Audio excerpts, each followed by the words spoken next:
Hare Krishna, dear devotees, my humble obeisances to you all glories to Srila Prabhupada. Thank you all for joining His Holiness Candramauli Swami Maharaj's daily class. Today, we are going to continue the series of Srimad Bhagavatam, first canto, 15th chapter, verse number 40. Today, class is given by Her Grace Sridevi Mataji.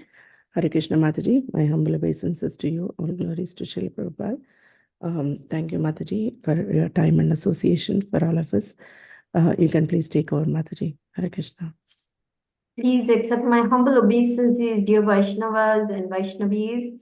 All glories to Srila Prabhupada, all glories to our Gurudev. Thank you, Srimati, and thank you all so much for coming on the daily class call. I humbly offer my obeisances to you and request for your blessings and for your mercy and for your prayers so that I can do justice to the service that has been given to me. Vanchakalpatarubhyascha kripa sindubhya eva cha patitanam pavanebhyo vaishnavebhyo namo namaha. So as Srimati said, we are continuing our reading of Canto 1, Chapter 15. The Pandavas retire timely, and Yudhishthir Maharaj is setting the example of how to detach, how to renounce, and how to take to the last stage of life, which is essential for all of us. So we are going to read about that in this particular verse, which goes like this. And before I begin, we'll say the prayers. Om Namo Bhagavate Vasudevaya. Om Namo Bhagavate Vasudevaya. Om Namo Bhagavate Vasudevaya. Narayanam Namaskritya Naram Chaiva Narottamam Devim Saraswatim Vyasam Tato Jaya Mudirayet Nashtaprayeshva Bhadreshu Nityam Bhagavata Sevaya Bhagavati Uttama Shloke Bhaktir Bhavati Naishtiki. So the verse goes like this. Visrijya tatra tatsarvam dukula valayadikam nirmamo nihra ahankaraha sanchinna shesha bandhanaha. Translation and purport by His Divine Grace A.C. Bhaktivedanta Swami Prabhupada, Srila Prabhupada ki jai. Maharaj Yudhishthir at once relinquished all his garments, belt, and ornaments of the royal order and became completely disinterested and unattached to everything. Purport. To become purified of material contamination is the necessary qualification for becoming one of the associates of the Lord. No one can become an associate of the Lord or can go back to Godhead without such purification. Maharaj Yudhishthir, therefore, to become spiritually pure, at once gave up his royal opulence, relinquishing his royal dress and garments. The kashaya, or saffron loincloth of a sannyasi, indicates freedom from all attractive material garments, and thus he changed his dress accordingly. He became disinterested in his kingdom and family, and thus became free from all material contamination or material designation. People are generally attached to various kinds of designations. The designations of family, society, country, occupation, wealth, position, and many others. As long as one is attached to such designations, he is considered materially impure. The so-called leaders of men in the modern age are attached by national consciousness, but they do not know that such false consciousness is also another designation of the materially conditioned soul. One has to relinquish such designations before one can become eligible to go back to Godhead. Foolish people adore such men who die in national consciousness. But here is an example of Maharaj Yudhishthir, a royal king, who prepared himself to leave this world without such national consciousness. And yet he is remembered even today because he was a great pious king, almost on the same level with the personality of Godhead Sri Ram. And because people of the world were dominated by such pious kings, they were happy in all respects. And it was quite possible for such great emperors to rule the world. Om Ajnanatirmirandasya Jnananjana Shalakaya Chakshurun Militam Yena Tasmai Shri Guruve Namaha. Shri Chaitanya Manobhishtam Sthapitam Yena Bhutale Swayam Rupa Kadamayam Dadati Swapadantikam Vandeham Shri Guru Shri Yuta Padakamalam Shri Gurun Vaishnavamscha Shri Rupam Sagrajatam Sahagana Raghunathan Vitam Tam Sajivam Sadvaitam Savadutam Parijana Sahitam Krishna Chaitanya Devam Shri Radha Krishna Padan Sahagana Lalita Shri Vishakhan Vitamscha हे कृष्णा करुणा सिंधु दीनबंधु जगतपते गोपेश गोपिका कांता राधा कांता नमोस्तुते तप्त कांचन गौरांगी राधे वृंदावनेश्वरी ऋषभानुसुते देवी प्रणमामि हरिप्रिये नमः ओम विष्णुपादाय कृष्ण पृष्ठाय भूतले श्रीमते चंद्रमौली स्वामी नीति नामिने नमः ओम विष्णुपादाय कृष्ण पृष्ठाय भूतले श्रीमते भक्ति वेदांत स्वामी नीति नामिने नमस्ते सारस्वते देवे गौरवाणी प्रचारिणे निर्विशेष शून्यवादी पाश्चात्य देशतारिणे जय श्री कृष्ण चैतन्य प्रभु नित्यानंद श्री अद्वैता गदाधर शिवासादि गौर भक्त वृंद हरे Krishna Krishna Krishna Hare Hare Hare Ram Ram Ram Hare Hare. So this is another very instructive verse where Srila Prabhupada is clearly spelling out that if we really are serious about going back to Godhead, we must learn to understand that we are nothing but servants. This is our only designation.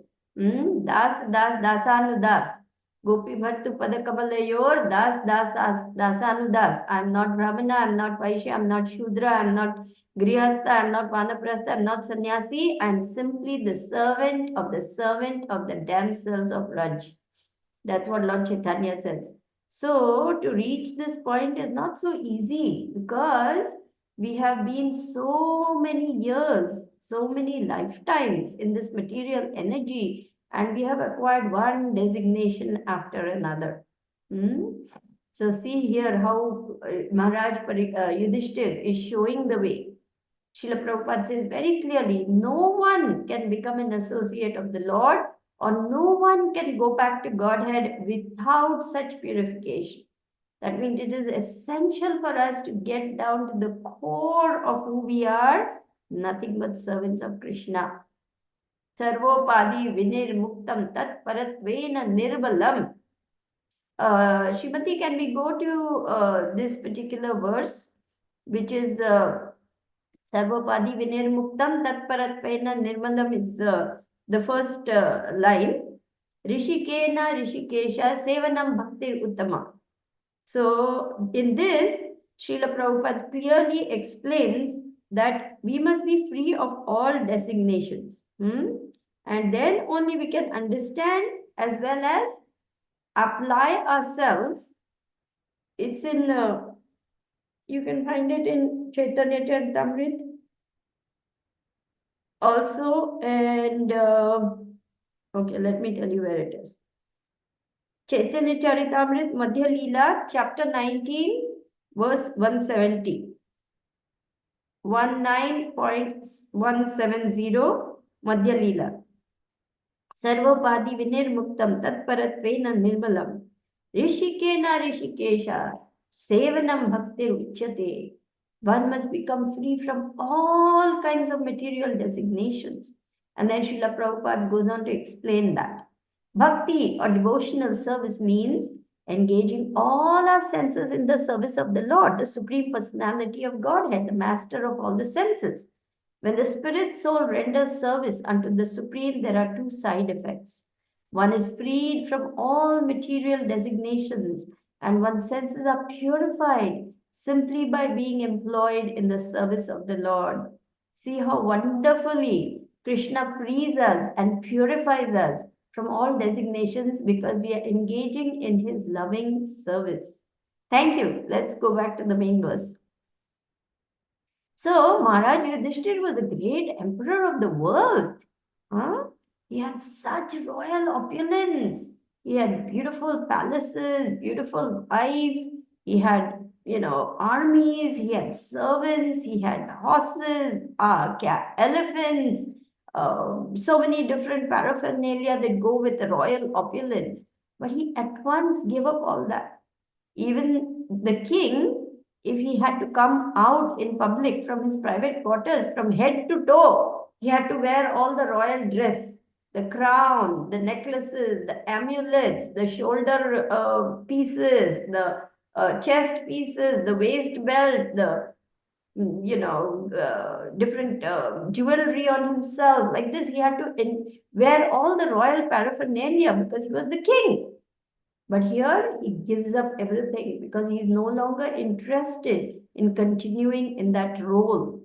So therefore it is described that a sannyasi, why that particular robe of a sannyasi, the orange colored cloth of a sannyasi, is considered the sign of renunciation. That color signifies renunciation. It means that the whole world can see, this person has given up everything to dedicate themselves, body, mind, words, to the service of the Lord. They have given up completely all their attachments, all their different roles, society, family, nation, etc., and taken to the devotional service of the Lord. So similarly, Maharaj Yudhishthir is following in the footsteps of the great sages and trying his best to become free of all material designations. And how much attached we are will be very clear. Like if someone has to ask me, who are you? I'm going to say I'm Dr. Lakshmi Rao, I'm a doctor, I'm a mother, I'm a this, I'm an Indian, I'm a woman, huh? I'm so and so's daughter. I live in Mayapur Dham. I live in this building, etc. We are so attached to the roles that we are playing. We are so attached to the relationships we are in. We are so attached to the gender we belong to. I am man. I am woman. I am this. I am that. But the reality is, in this lifetime, I may be in a woman's body. But the previous lifetime, I could have been in any body. I could have been in a man's body, a tree body, or this body, or that body. So that body is not who I am, but I'm identifying myself like that. This is the mistake we make. I am Pakistani, I am Indian, I am Israeli, you're Palestinian, so we are at war, so I will kill you. All this is going on, which is such a foolish waste of one's life because we are not these things. And if I'm storing so much hatred as an Indian for a Pakistani or as an Israeli for a Palestinian, and I'm thinking of Palestinian all the time as an Israeli, guess what I'll be born as? I'll be born in Palestine or I'll be born in Pakistan. And next thing you know, I'll be attacking the Indians. And this goes on. So this is very foolish because people are in the darkness of ignorance. Huh? It is so easy for us to say, I'm woman, I am from India, I'm from America, I'm from this country, I'm a politician, I'm a Google engineer, I'm a lawyer. We also identify very strongly with our occupation. That is also there. I'm a this, I'm a that. What we preoccupy with ourselves with the whole day, we identify with that. Many doctors, they just rush from one nursing home to another whole day long. They're so caught up in that identity of doctor. You ask them, what do you do? I'm a doctor. That's all. That's the only identity they have. They even forget they have family sometimes. I've seen that happen. Or I'm a very rich son of so and so, or I'm a leader, I'm a BJP party man, I'm a Congress party man, I'm a Tory, I'm a Republican, I'm a Democrat, and people fight on the basis of these things, actual fights. In America, there are two major political parties, the Republicans and the Democrats, and they cannot see eye to eye. I don't know what happened in the UK, but in India, we have the BJP, we have the Congress, we have the Communist Party. So like that, there are 3, 4 major parties and bitter rivalry for position, for power. Forget about governing the people. All this goes on. All this goes on. But this is all material designation. And even national consciousness, which is, considered to be highly, what to say, altruistic. Oh, he's sacrificing himself for the nation. That is extended sense gratification, because you don't belong to the nation either. In this lifetime, you think you're born in India, so you're Indian. But last lifetime, where were you? And what was your nationality? Who knows? So this is why when His Holiness Bhakti Tirtha Maharaj was winding up his pastimes on the earth, he was going through some very difficult health challenges. He had developed carcinoma called melanoma, very aggressive skin cancer on his left foot, which had to be amputated. He had to go undergo, radical chemotherapy, radiotherapy, surgery, so many things. But when it became obvious that his time was up, he said, I want to forget that I am Bhakti Tirtha Swami, I am sannyasi, I am GBC, I am initiating spiritual master, I am John Favors, I am High Chief of Wari. He was coronated as a king in one of the tribes of Africa, which is a very high honor given to him because of his great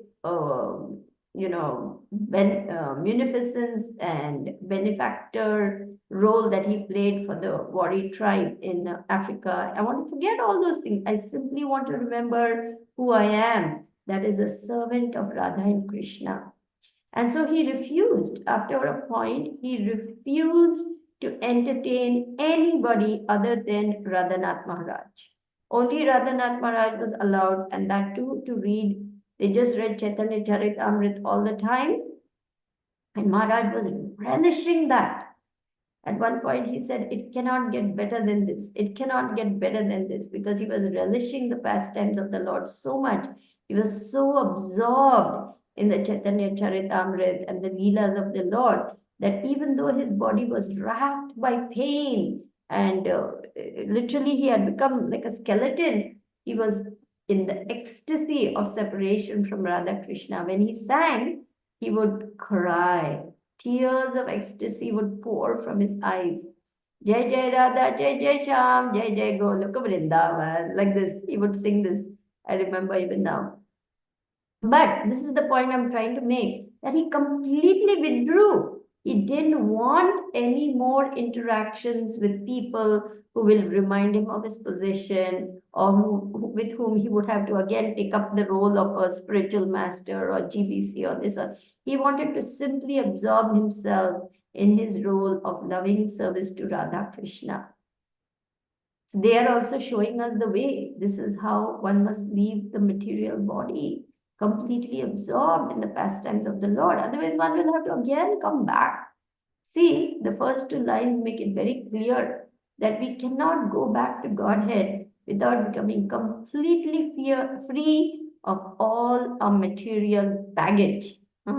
We can't hold on to a little backpack of anarthas, a little suitcase full of my designations and say, Krishna, please let me come in. When I get there, I will discard all the suitcase, backpack. They'll say, please go back, purify yourself, and then come. Not allowed. So we can't hope to go there and then get purified. It doesn't work like that. It's not like, I'll try to get grace marks and pass the grade. And then somehow when I get to the next grade, I will somehow try to work very hard and make up. It doesn't happen like that. We have to become pure, then only we'll be allowed inside. Otherwise, no, that's not possible.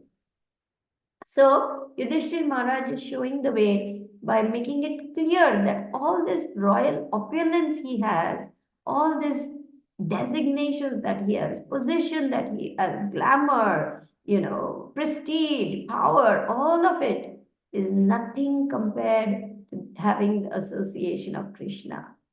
He makes that very clear because he's interested in going back to Krishna. As long as we are attached to the things of this world, what are we saying to Krishna? Krishna, I don't really want you because these things are more attractive to me. So then Krishna says, all right, you can have those things, but not me. So in order to convince Krishna that we want Krishna, we should be convinced ourselves first. Jayapataka Maharaj says, you must cry for Krishna. And if you cannot cry for Krishna, cry that you cannot cry for Krishna. And if you cannot cry, Then cry that you cannot cry, that you cannot cry for Krishna. So this is how much we must desire with all our hearts to go back to Krishna. And it's not so easy because we are mesmerized by the things of this world. Hmm? As long as we are preoccupied with trying to get something here, trying to improve ourselves. There's a very beautiful verse which I will quote now. It is by Queen Kunti. The prayers, it's in the chapter Prayers of Queen Kunti, Canto 1, chapter 8, verse number 26, in which she says, Janmaishwarya Shruta Shri Edamana Madapuman Naivarhat Yabidatum Vai Tvam Akinchana Gocharam. So, what is she saying over there? She says, My dear Lord, you are easily approached, but only by one who is materially exhausted, one who is on the path of material progress, trying to improve himself with respectable parentage, great opulence, high education, and bodily beauty, cannot approach you with sincere feeling. Why? Because we are still longing for all these things. We cannot approach Krishna with sincere feeling because our attention is divided. We cannot give our whole heart to Krishna because in our heart we are still craving for these things. Oh, if only I could be as beautiful as Queen Cleopatra. I could rule the world. I could have men swooning at my feet. Oh, I could have this, I could have that. Finished. Then we chase after that, cosmetic surgery, plastic surgery, Botox injections, and creams and lotions. And people spend fortune after all these things trying to look beautiful or trying to maintain the youthfulness and going for all kinds of surgery. And it happens, it actually happens. Not among devotees, I would hope, but in the outside world, it is big business. It's big business to try to look younger than what you are.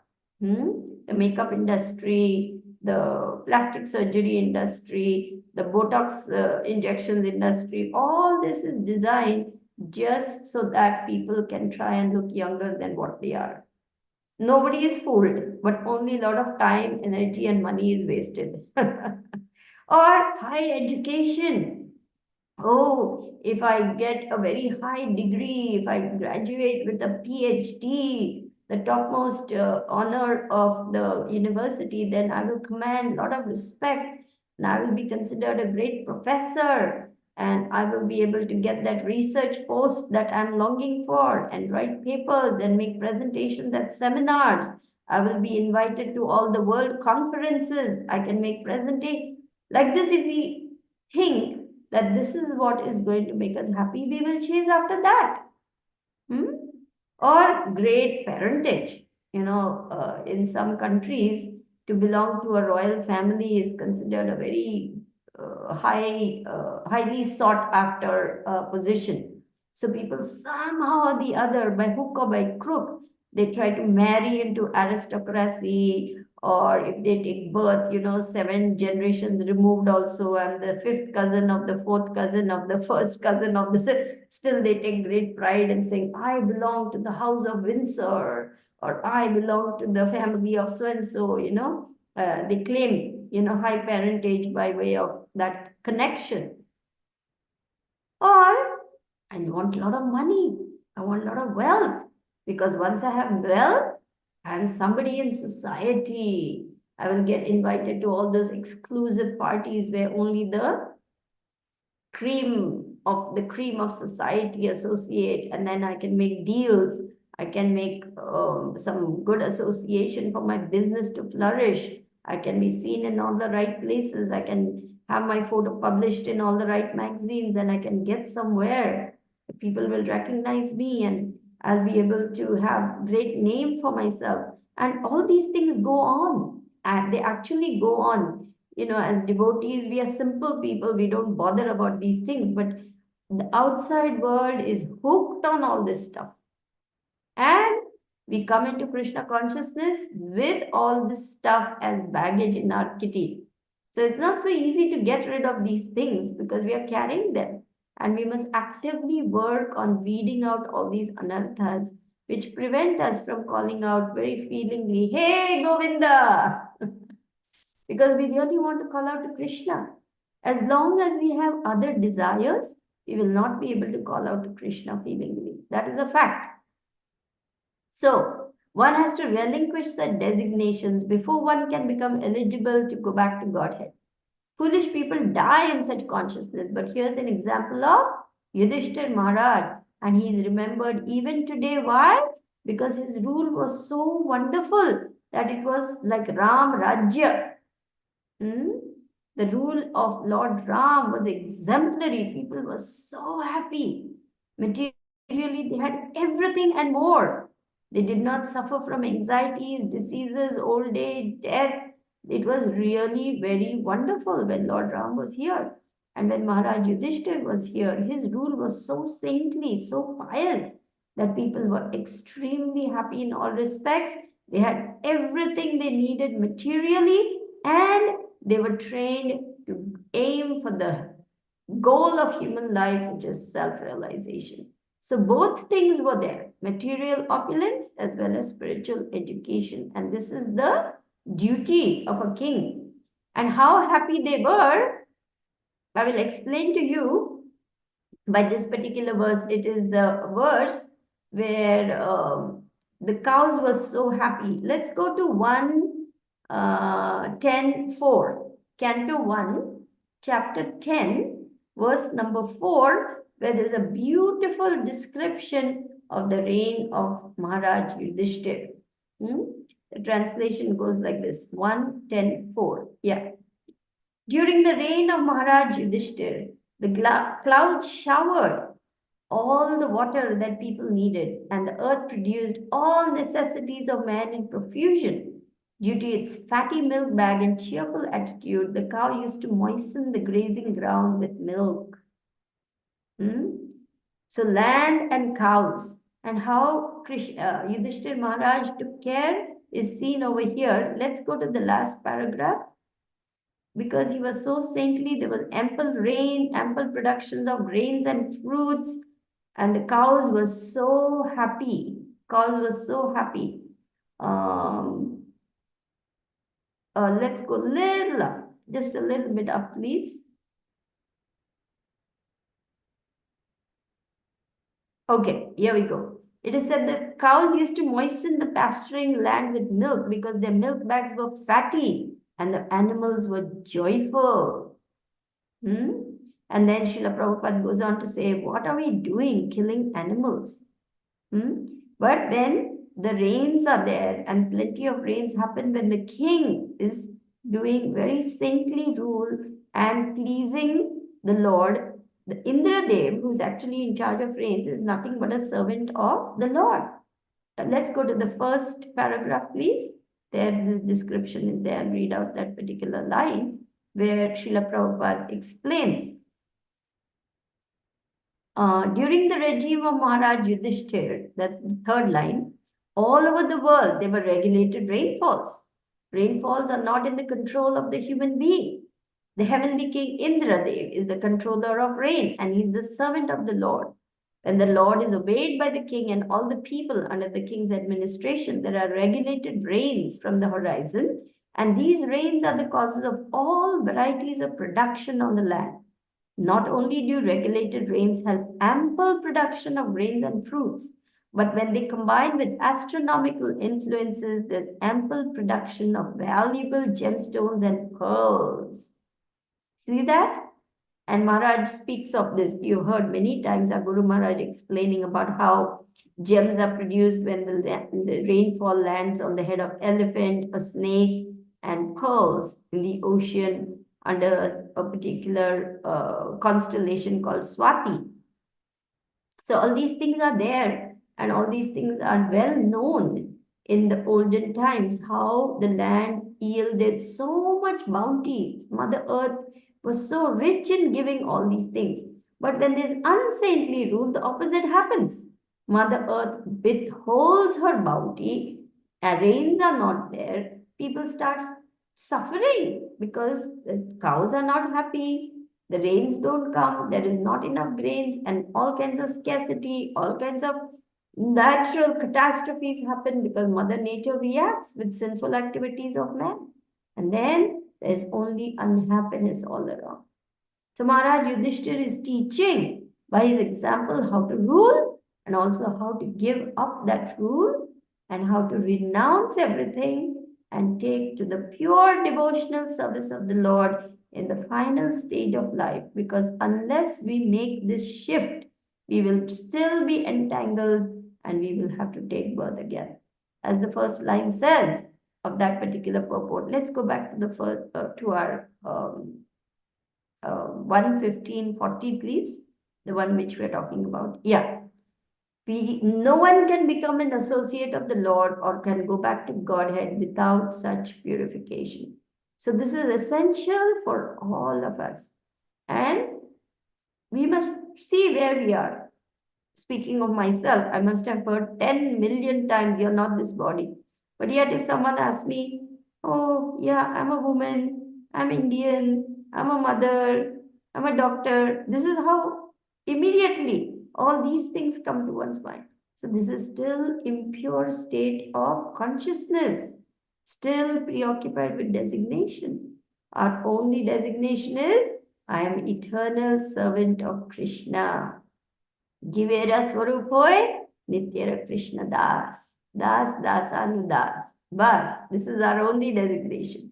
And the more and more we purify ourselves, the more and more we are absorbed in devotional service, the more and more we are engaging in the process of devotional service, gradually will become freed from all these designations.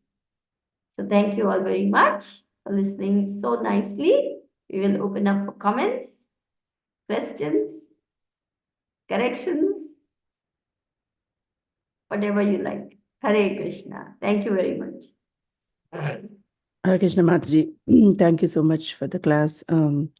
You covered really very nice points from Kunti prayers and about Maharaja Yudhishthira and telling us the importance of purification. Thank you so much, Mataji. Dear devotees, if you have any questions or comments, you can please go ahead now. And please turn on your cameras if possible. Silpesh Prabhu, you have a question. Hare Krishna, please accept my humble obeisances. All glories to Srila Prabhupada.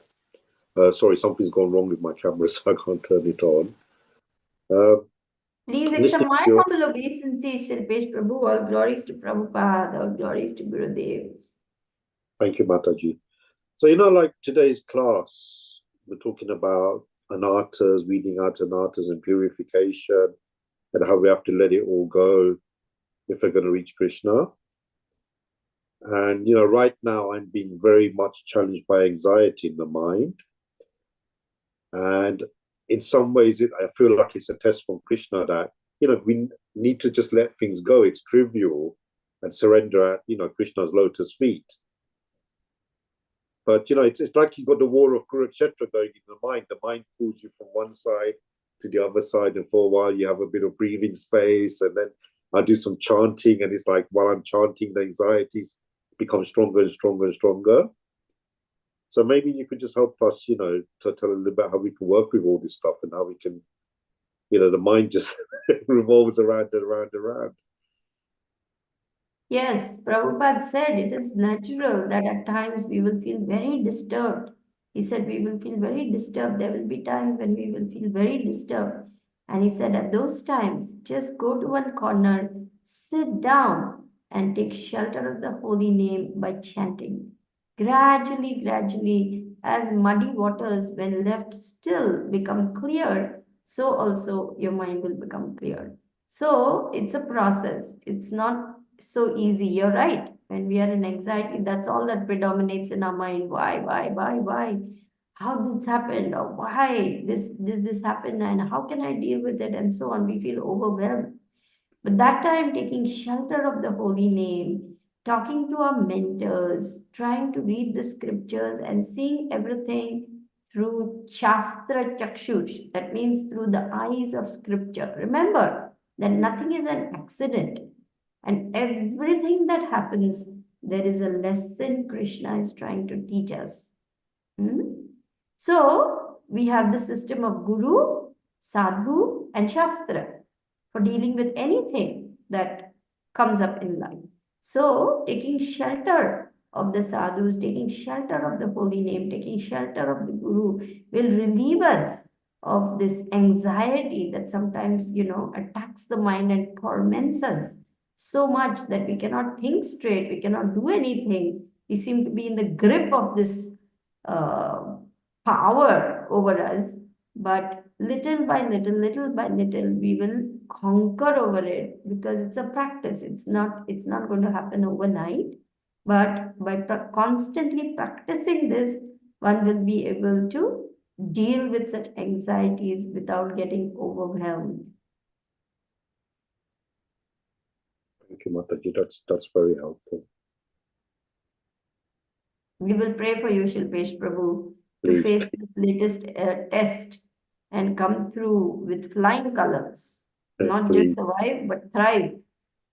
Yeah, I mean, my blood pressure's through the roof, literally, from all these anxieties. It's crazy what the mind can do. It's Yes. crazy. Yes, it's so important, because then immediately the body starts reacting to the anxiety. We get acidity, we get ulcers, we get hypertension, and so many things go wrong with the body also when we are suffering like this from anxiety. So yes, please take shelter, please take help, please talk to your mentors, Yes, please I have. reach out to Guru Maharaj, and please address all these things before your health suffers too much. Yes, I have been speaking to my mentors, and I'm under the supervision of Ayurvedic doctors. So they say I have nothing to worry about, but just to get rid of anxieties. Thank you so much. Welcome. Thank you, Prabhuji. Hope you feel better soon. Hey, devotees, any more questions or comments?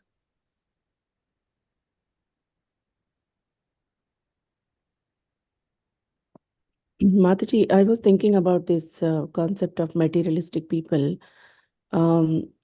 So suppose, for example, if we see a lot of greediness or the tendency to acquire a lot of things in their life, how can we deal these type of persons, Mataji? Like we prominently see these type of qualities in a person, suppose, and how can we like let them understand that these are all things are temporary? Or yeah, we can't talk to them directly like that, but somehow or other we have to give the message to them. So in your experience, how can we deal these type of things, Mataji? Well, first and foremost, we know from the Bhagavad Gita that lust, anger, and greed are the three gateways to hell. And a sane man should give up these. That is very clear. But as devotees, we understand all these things. The outside world, they have no clue. They are completely in the darkness of ignorance. And so we must be very careful when dealing with them, because we are dealing with their very deep attachments. They are not going to listen, first and foremost, when we say anything directly. They are not going to accept it or listen or even consider it, because they are completely mesmerized by the illusory energy. The eyes are just, hypnotized by the glare of, the glitter of Maya. So they cannot even hear what we have to say. All we can do is be an example. All we can do is be an example, and our life should be an example that, yes, you are a very highly qualified engineer. You also have been highly educated, but you're choosing to live very simply. You're choosing to follow your Guru Maharaj's order to be a simple housewife, take care of the kids, take care of your husband nicely, do your seva nicely, like this. And that should tell them more than anything else that you are choosing something higher than just money. You're not just running after money. We all need some amount of money, there's no doubt about that. But more, then it never ends. It never ends, and it's a never-ending cycle. So people in the outside world are not going to get it if we tell them anything. So only by our example, they might get something into their heads over a period of time. They see that you just remain the same simple person. You're not interested in, buying more and more and more and more gold. Otherwise, the ladies, what is this preoccupation? All these South Indian rich ladies, what do they do? Order gold jewelry catalogs. I've seen it. Doctors' wives. And they keep flipping through that. Oh, this is very nice. Oh, I will order this jewelry. Oh, I will do. Or next thing, shopping online. This purse, that shawl, that accessory, that brooch, that sari. It goes on and on and on. So much unnecessary, first and foremost, expenditure and unnecessary accumulation. Atyahara prayasa. So all this is actually detrimental to our devotional service. So as devotees, we understand these things and we desist from them. So when they see you're not doing all these things, you're not playing the game. Oh, this party I went and I wore this set, and that party I went and so I wore that. You're not playing all these games anymore. You have very serious business to do. You're a devotee. So when they see that, then they may think a little bit like, this lady is so happy even without buying all these things and wearing all these things. What is the secret? Why is she so happy just to do seva? What is the taste she is getting? What is that ruchi she is getting? Because, like the man who went to Sanatan Goswami and said, you gave me the chintamani and it was in the rubbish heap. So that means you have something more valuable. So, like that, let them get very curious. What is this thing which is giving you so much joy? And you have developed such a taste for this. What is this thing that you have?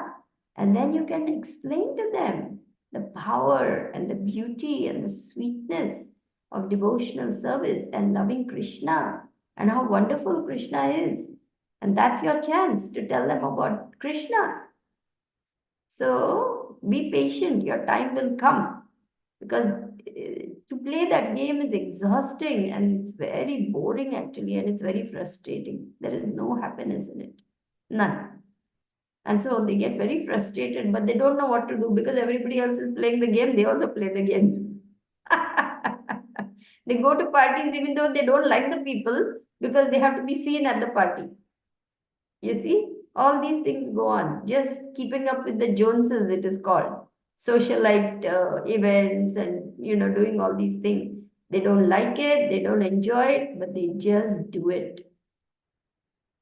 Which is sad, isn't it?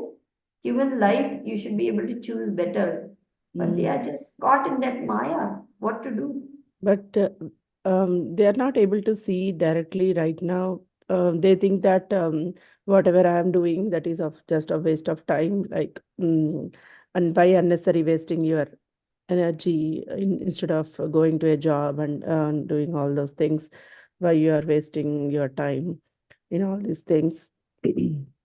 Like that they feel. Still, I think there is time will come when they actually see the things. But right now, they are seeing their own perspective. So yeah, and even that India trip which I made for GEV, so they think that it is very unnecessary. Like, why do you have to leave your husband and kids and go for 2 weeks and come back, and so much of expenditure, and why unnecessary like that? So yeah, Yeah, the materialists will never understand Shakti.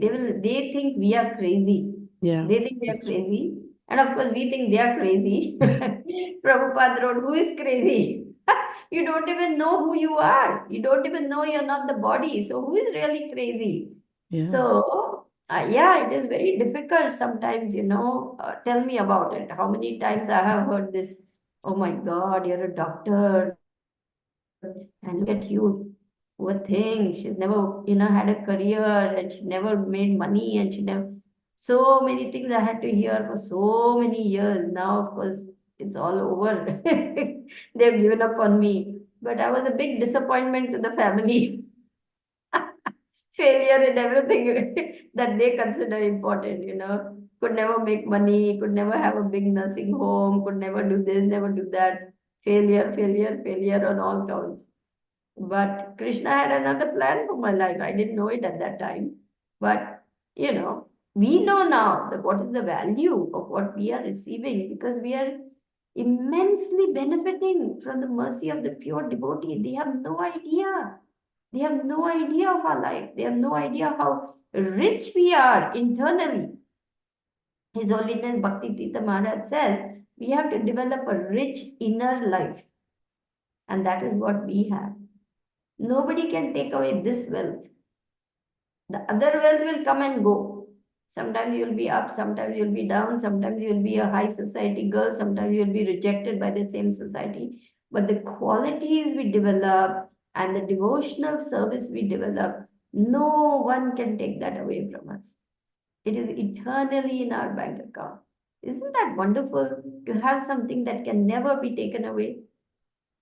Yes, Mataji. This is real wealth. So be convinced about it. Don't worry what they say. Yeah, definitely.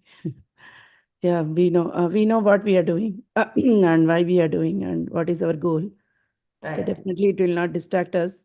But yeah, sometimes how to deal these type of things sometimes get confusing, Mataji. That is why we need association of devotees. That is why we need sadhu sangha. Yeah. Only in the association of devotees we can resist and put up a brave front to all these attacks that come, because it hurts sometimes, to see relatives, to hear relatives saying you're useless bum, you're not doing anything, you have such big degrees. I mean, so much disparagement, so much criticism, so much denigration. Sometimes we do feel, because we are, we are sentient beings. We are not machines. We are not walls that, nothing happens to us. But that is why we need association of devotees to remind us, hey, I'm not running that race. I'm here for this reason and this is my goal. And it takes time to develop that inner strength, to develop that inner conviction, and to become strong in our Krishna consciousness. That is why we need each other. Yeah. Thank you, Mataji. Thank you so much. Welcome. Nice questions. And the devotees, any more questions?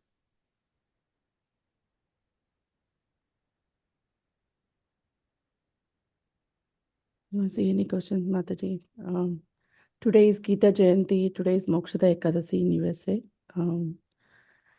Yeah, Raj Prabhu, you have a question? Please go ahead. Thank you, Hare Krishna.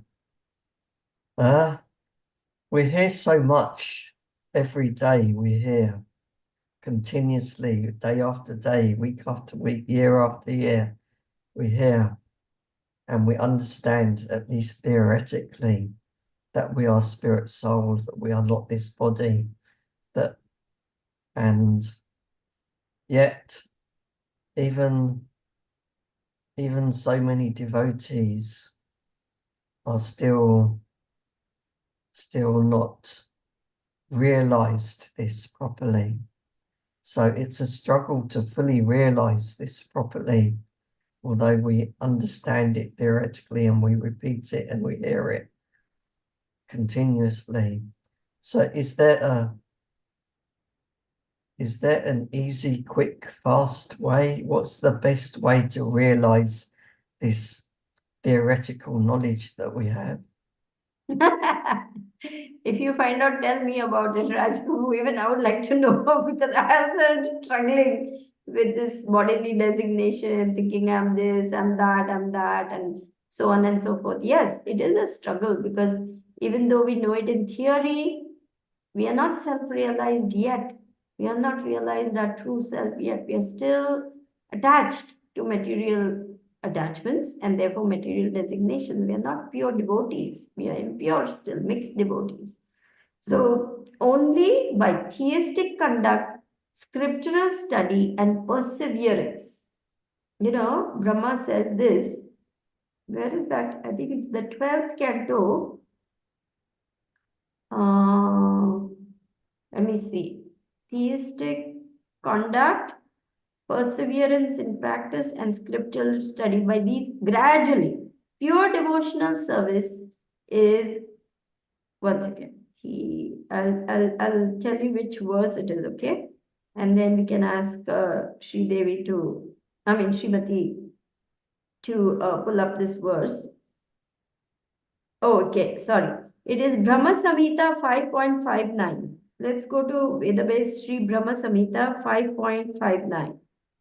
The highest devotion is attained by slow degrees. There's no quick, fast, easy way as you want, Raj Prabhu. By the method of constant. 1 second, Mother.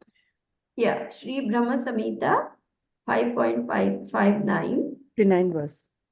Yeah, the highest devotion is attained by slow degrees by the method of constant endeavor for self-realization with the help of scriptural evidence, theistic conduct, and perseverance in practice. See that? So there is no fast forward button. I'm self-realized. Dun, dun, dun. Wouldn't that be nice? Like you put all the dough inside the oven and crank up the oven, and 60 minutes later, woof, nice puffed up bun. So like that, here I am, self-realized. It's not like that.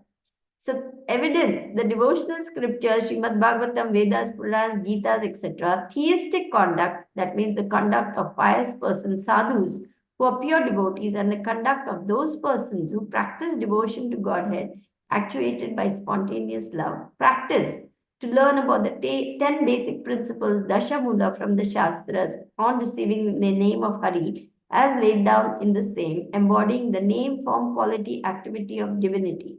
To practice the chanting of the name by serving him night and day. By this are meant study of Shastras, association with sadhus, removing the tenfold offenses to holy name by serving in the name of Hari, and simultaneously practicing pious conduct. Practice is no other than following the mode of service of the name practiced by sadhus without offense. By perseverance in such practice and devotion characterized by love, which is the fruit of spiritual endeavor, makes her appearance in the pure essence of the soul. So all these three things go together, and this highest devotion is attained by slow degrees. That means practice, practice, practice. Practice makes a man perfect.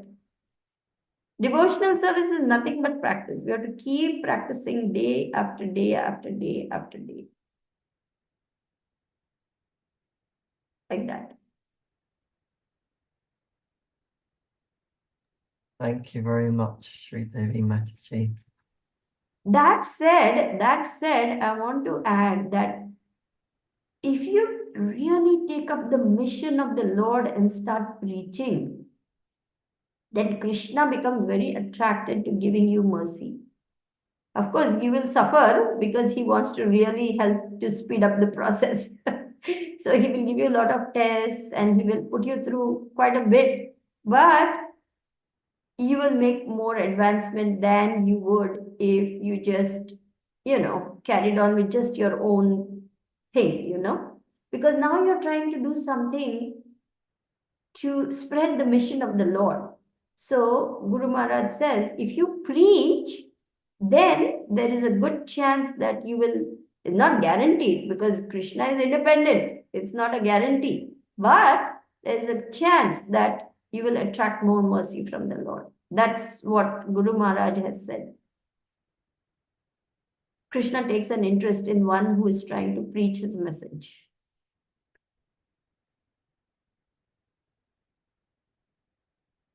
And then he can speed up the process. We cannot do it. We cannot do it, but he can.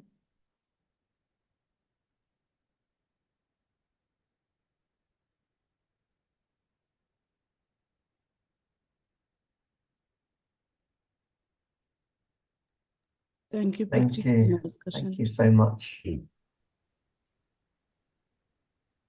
I'm trying to think whether there's anything else that can speed up. Oh, yes. You want to hear this? This is one more thing that Gurudev has said. You want to make a rapid advancement in Krishna consciousness? You ready for this, Raj Prabhu? Now it comes. Guru Maharaj says that if you really want to make rapid advancement,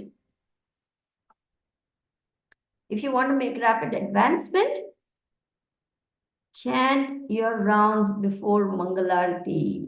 Ooh. And that's not so easy. How can, it's a very difficult thing to chant all your rounds before Mangalarti is a very difficult endeavor. It's not so easy to do it. Most people, only when they're very advanced, they can do it. But even if you chant few rounds before Mangalarti, it has 4 times the benefit of the rounds you chant after Mangalarti. So even if you chant 1 round, you will start finding. And then you will feel, wow, this is so wonderful. Then you'll want to chant 2 rounds. Then you'll say, why only 2 rounds? I'll chant 4 rounds. So like that, every round you chant before Mangalarti is 4 times more beneficial than after Mangalarti. And Tamal Krishna Maharaj has said that if you chant all your rounds before Mangalarti every day, you will go back to Godhead. Guaranteed. Yeah.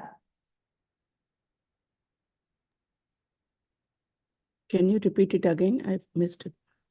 If you chant all your rounds before Mangalarti every day, all your life, guaranteed you will go back home, back to God. Tamal Krishna Maharaj has said this. Guru Maharaj has quoted this also once.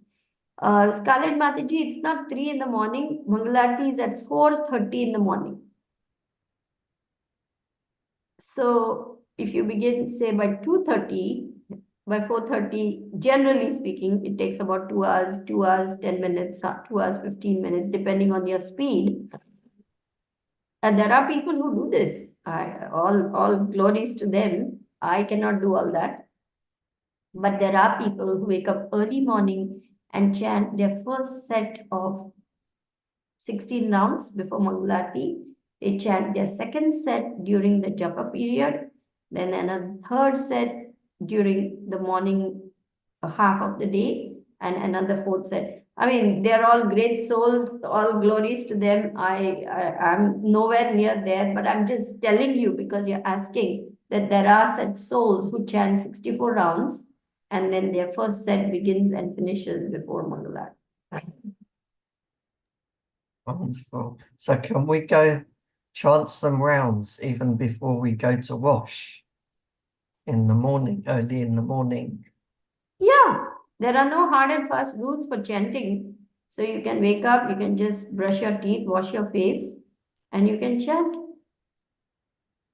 I do that. I know Guru Maharaj also does that.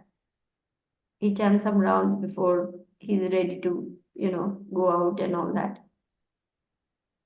There are no hard and fast rules like that for chanting the holy name. You can chant the holy name, but you cannot go to the temple. For going to the temple, you have to be clean because you're going in front of the deities. That is why the holy name is more merciful than Krishna, it said. So when you go to the temple, full clean shower, wear tilak, mark the body with all auspicious marks and all the things, properly you have to do, and then you go to the temple.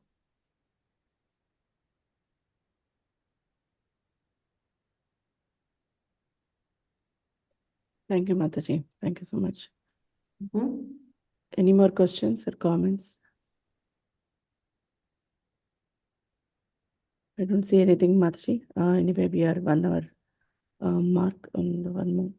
So we can end the call here. Thank you so much once again. Tomorrow is Gita Jayanti and today it is in USA.